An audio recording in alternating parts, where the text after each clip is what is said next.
What's good? Good day. Welcome to the 10th episode of the Perfect Play, the podcast that teaches you how to make your next move your best move.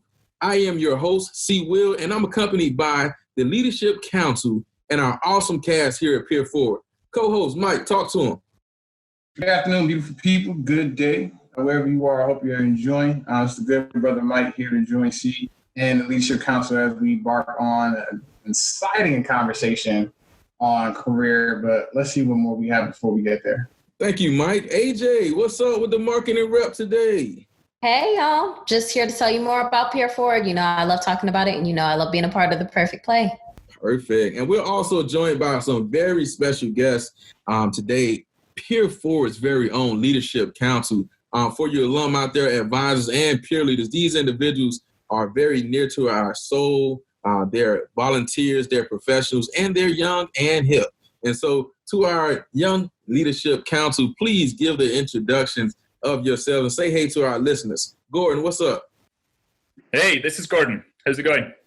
Hi, this is Cherelle. Glad to be here. Hi, this is Nita. Very excited to be with you. Hi, this is Amrita. Happy to be here. Hey, everybody. This is Alison. Nice to be here today. Yeah, so shouts out to our Leadership Council for being in the building today. So y'all know how we do. Every podcast episode that we do and every time that we meet as PeerForward, we love to check in. It's something near and dear to us. And so we check in at every training, every meeting, every huddle. So it's only right that we check in today. And today's check-in, we'll take a trip down memory lane for some, and for some it happened last week. So who's going to lead our check-in today with us? All right, so y'all jump in. Let's see what we can come up with today. So our check-in question is really simple and straightforward. What do you remember about preparing for your first day of school?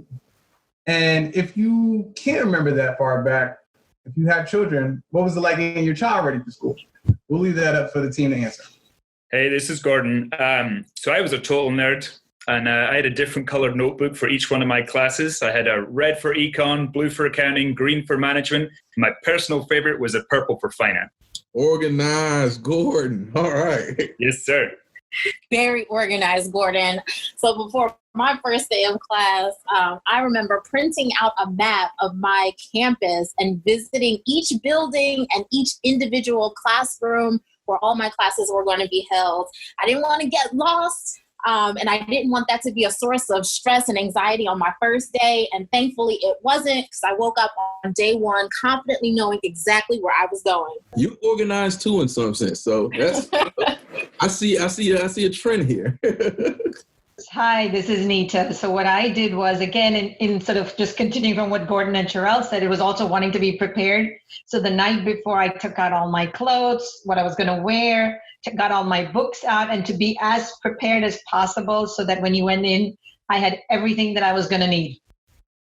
I'm going to piggyback off of what Nita said. I remember having a lot of anxiety for my first day of school. So along with doing as much to be prepared, I also read through my syllabi and tried to figure out what exactly I was going to expect from each class. This is Alison. When I think about school, and I know a lot of you listening are either in high school preparing to go to college or you're in college, and I think about high school and college, and what I remember is that it was just me. And now I'm a mom, and I'm there for my daughter because I knew what it was like to be alone. But I was tough, and it was good in the end.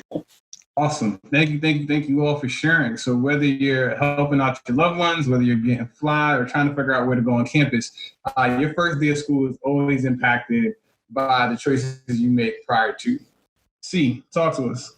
Hey Mike, man, I actually want to hear from you. What did you do for your first day? What was it like for you being on campus? Yeah, so my first to prepare, I thought I was going to get a good night of sleep. And I was pretty anxious and ended up missing my first class. So, don't stress and get some rest. Don't stress and get some rest. And you should have been like Cherelle, mapping out where your class is at, Mike, so you can make it to class on time. Oh, man, that's timely. That's timely. But I also got my clothes ready the night before, Nita. So I feel you on that. Ironed it out, laid it out to make sure I look right. And then I went to class and everybody was in pajamas and slides. And so I was like, okay, this is a lot different than high school. So welcome to college.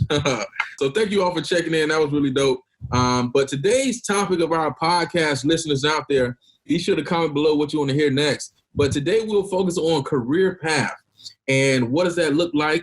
What steps did they all take as far as our young professionals on our call today?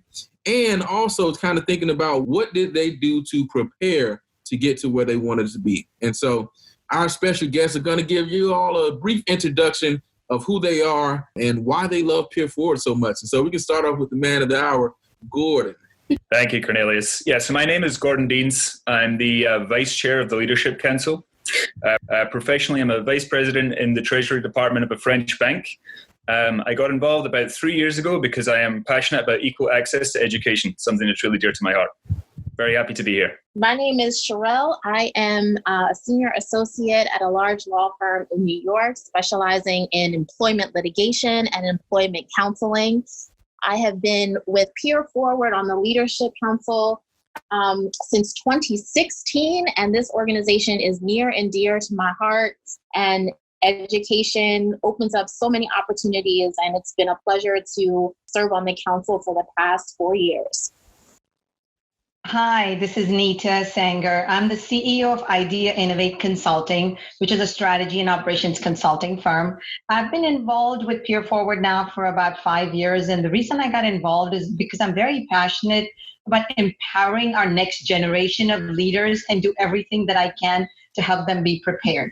Hi, this is Amrita. I am almost a fourth-year associate at Twain Morris Law Firm, specializing in estate and tax planning. And I've been on the PeerForward board for 2 years now.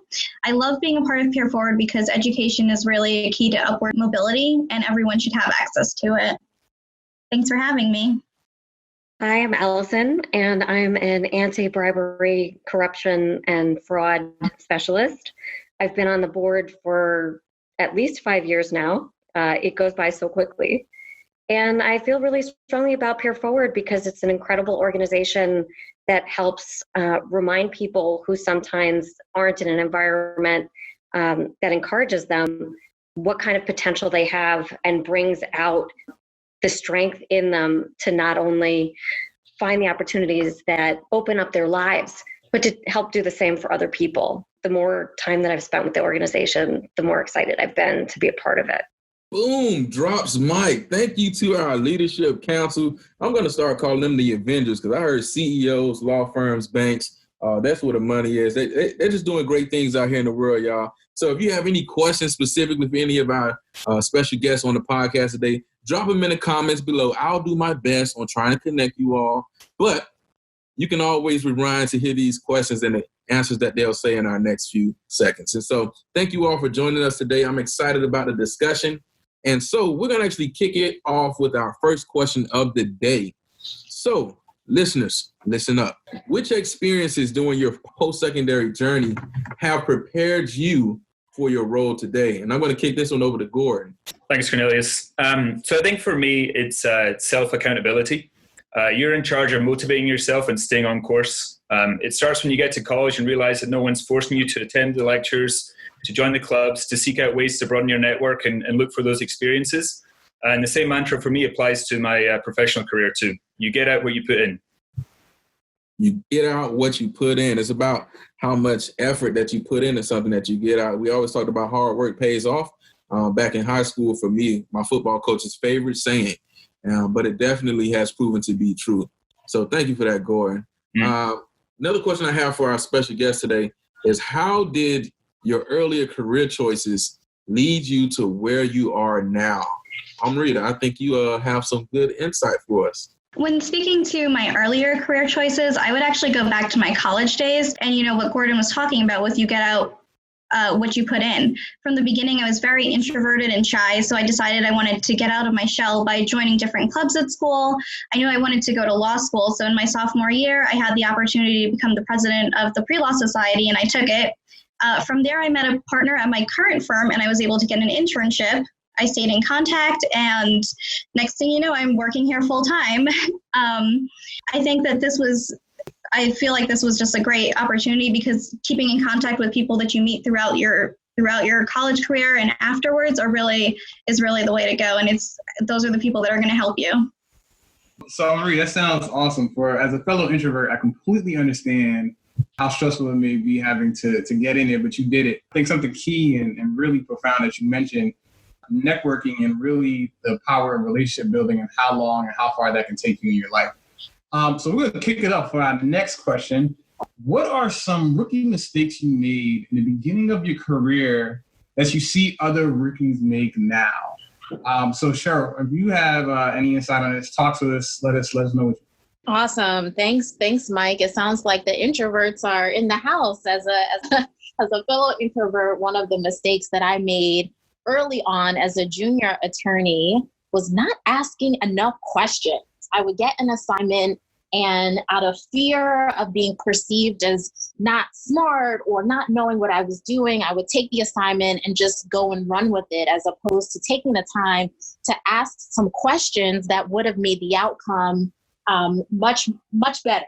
And so I had to learn as I grew in my career that asking questions doesn't mean that you're an imposter. It doesn't mean that you don't know what you're doing. It means the opposite. It means that you care about the work. It means that you're invested and you're willing to be strategic and that you're resourceful. And so I learned that asking questions like, how does this discrete assignment fit into the overall picture? And I think when people hear those types of questions, they will want to invest in you. And so my advice is to ask as many questions as possible. Tried and true, there's no such thing as a silly question. But I think something that I want to circle back on as we lead into our next question is the idea of being an imposter. And I think that would really come in handy with our next question, which is, how would you define a work-life balance? So what I would say is that work-life balance, people always say, oh, you should have 50-50. The one thing that I would say is at no point of time is that on a day-to-day basis, it probably is not going to be exactly that. You almost have to define what are, like if you have a deliverable coming up, then you got to make sure you give it the extra time. If you've got a personal commitment that you have to make sure you give time for that as well. So I think overall what happens is you have to start making judgment calls and then actually be able to balance out what you need to do professionally with what you need to get done personally. And remember, it's okay that sometimes one may take priority over the other, and it's very, very critical that it does. Yeah, I totally agree, Nita. And, this one's certainly more difficult during the COVID times, with the working from home setup. But my wife and I try to make some house rules around like meeting at the bar, which is in our kitchen, at 6 p.m. where we put some music on, put the laptops down and just really, disconnect from that. And it sort of removes that feeling of always being tethered to your laptop, And I think especially if you love what you do, it's sometimes tough to remember to acknowledge there are other parts of your life as well that need your attention. Thank you both for that. Nita and Gordon, I appreciate the insight on that. I think something that's really profound is this idea of being able to disconnect and remove yourself and not make work your identity, right? Mm-hmm. Your degree doesn't define you, and being able to step away from your office, which is also maybe your bedroom, which also may be potentially your living room, right? How do you do that in an effective way? So I appreciate you both shedding light on that. See, what else we got? So we actually got another question, and this one's going to gear towards some advice that you have received during your time in your career. So what is the best career advice that you have ever received? I'm talking about the gold nuggets that have been dropped on you during your time at work. And so we can start with Alison for this one. Give us some gold nuggets. I would say don't be afraid to be yourself. Don't doubt yourself. Don't feel like because you're not necessarily sure who you are because you're still figuring it out that you need to be somebody else. You're going to have to write your personal statement. You're going to have job interviews. People talk about branding and that you have to have a singular something to say. You have to stand out from everybody else. That doesn't mean that you have to be a caricature of yourself. Be yourself. Trust that who you are is really interesting and that there's an incredible amount of opportunity ahead for you being you. Check. That's some real advice. You are unique in every way, and so use that to your advantage. Thank you for that, Alison. Nita, talk to us. So what I would sort of say, and so I think this is what you're saying, Alison, is very important. But the thing that I learned, the thing that was most useful that I found was that when you're trying to go into something new and may not know, just listen a lot more. As you listen, you will learn.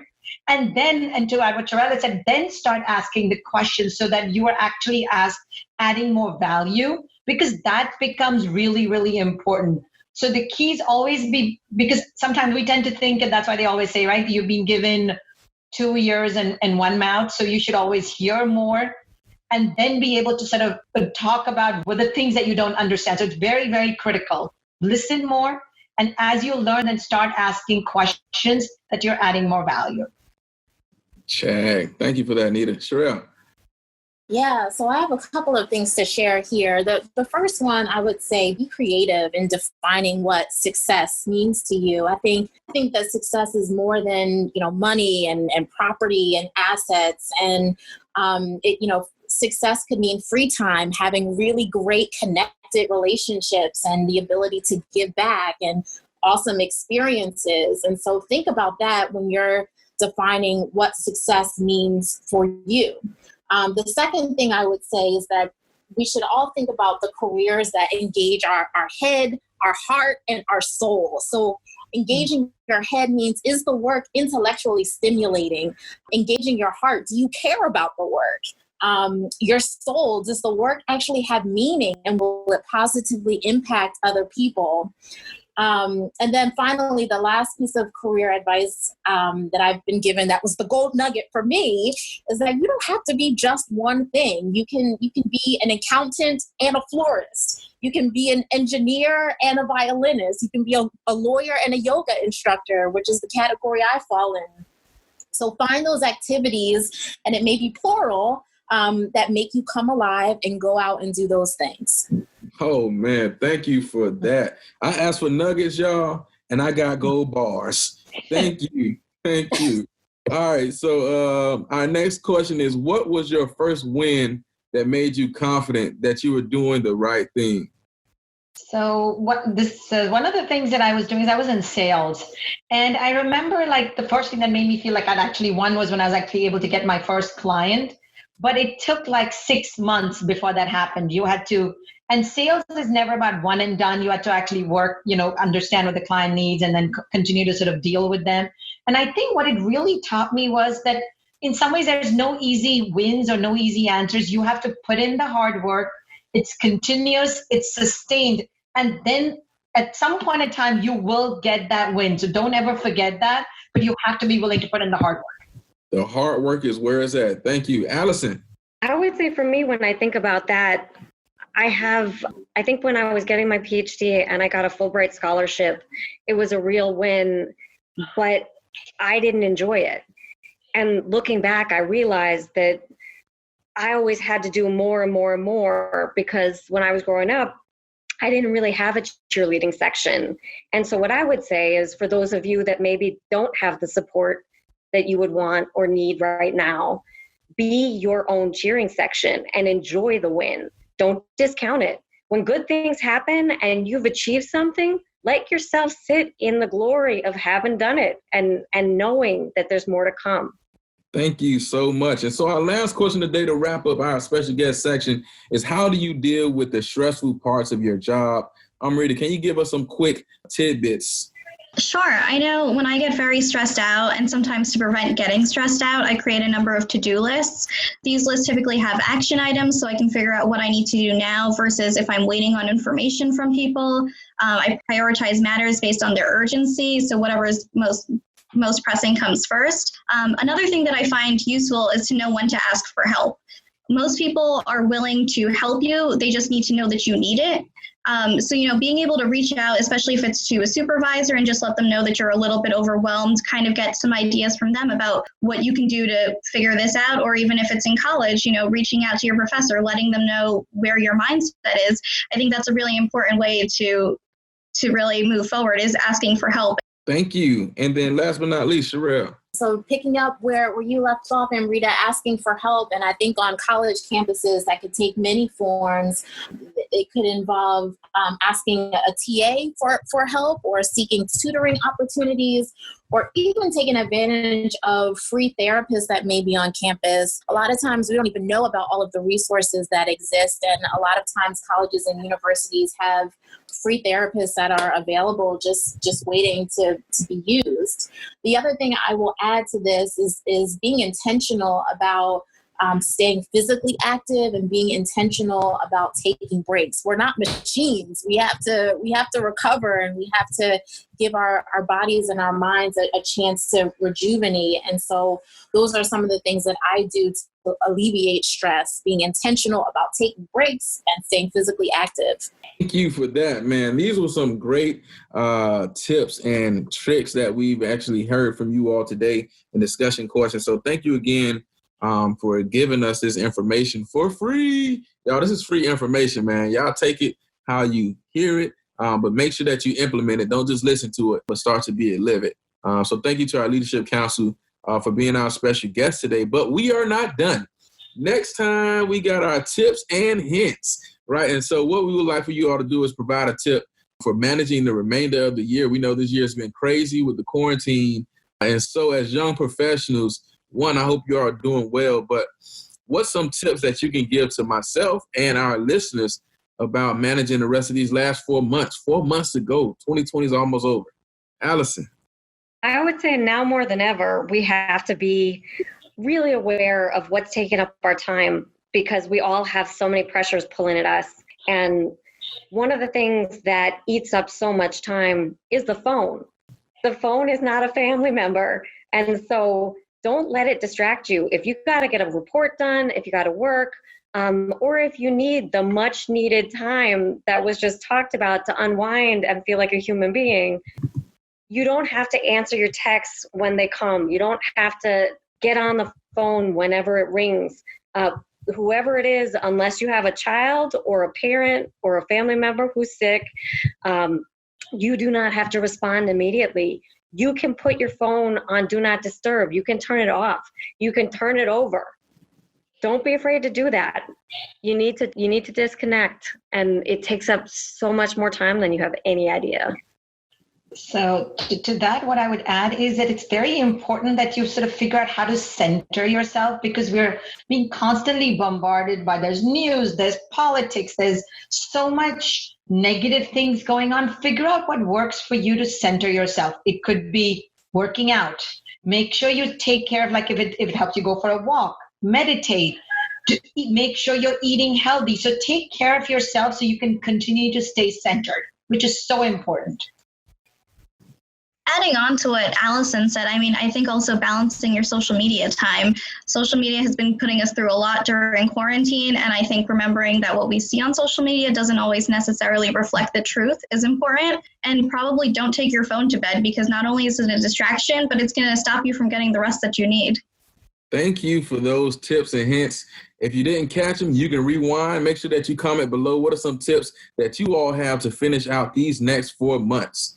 And my favorite part of the show, the You Ask, We Answer. Peer leaders and advisors were given the opportunity to send in questions. And so for this episode, our question comes from the great peer leader team at DTC Williams High School in Virginia. Their question is, are there any limitations on your personal and or social life because of the nature of your work? And we have Mr. Gordon to give us some insight.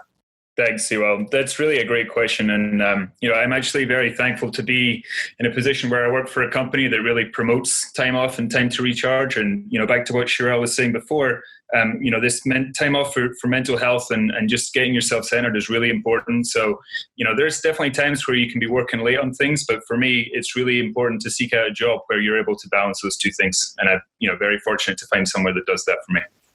Perfect. Balance. I've been hearing a lot of balance and centering, man. Those are some tips to stay sane during these times. So thank you all for those tips and hints and for talking to our peer leaders and advisor. It is now time for our marketing interlude. AJ from marketing. AJ is marketing. She's everything marketing. Talk to us. What's happening? Well, I love talking PeerForward, so let's talk shop. PeerForward is an organization that is not held down for long. We have always been resilient, and we're having our most resilient season yet. And that's because we're hosting our virtual workshops. Our virtual workshop season will start in October. That's right. We're just a couple of weeks away in October, and we need virtual volunteers. So our beloved writing coaches, our beloved college coaches, we need you more than ever. And the reason that we need you is because our peer leaders deserve a chance to see that no matter what the circumstances are, even a pandemic, you can still make it to and through college. And so we're asking for you to join us this summer to be writing coaches and college coaches.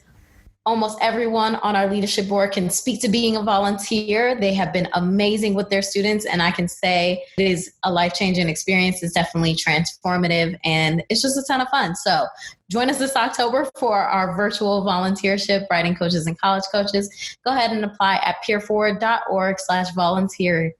All right, check in. And advisors, don't forget, I know you're listening, our workshop training is coming up. Want to see you in the building, or can I say virtually in the building? So thank you all for that. Advisors, peer leaders, looking forward to it can be our summer workshop this summer somewhere, especially in Miami. So thank you all for that. We'll see you soon. And this concludes our podcast for today. I want to thank AJ for giving us those hints about marketing. Thank you to my co-host, Mike, Mr. New York, for another eventful episode of The Perfect Play. But remember, none of this would have been possible without our experts and today's special guest from the Leadership Council. And of course, you all, our listeners, we do this for you. If you have any special requests, anything like that, let me know in the comments below. But please share today's episode of The Perfect Play with your peers, your family, and anyone in search of a good listen. I am your host, IAmCWill, and we will see you next time. Peace out.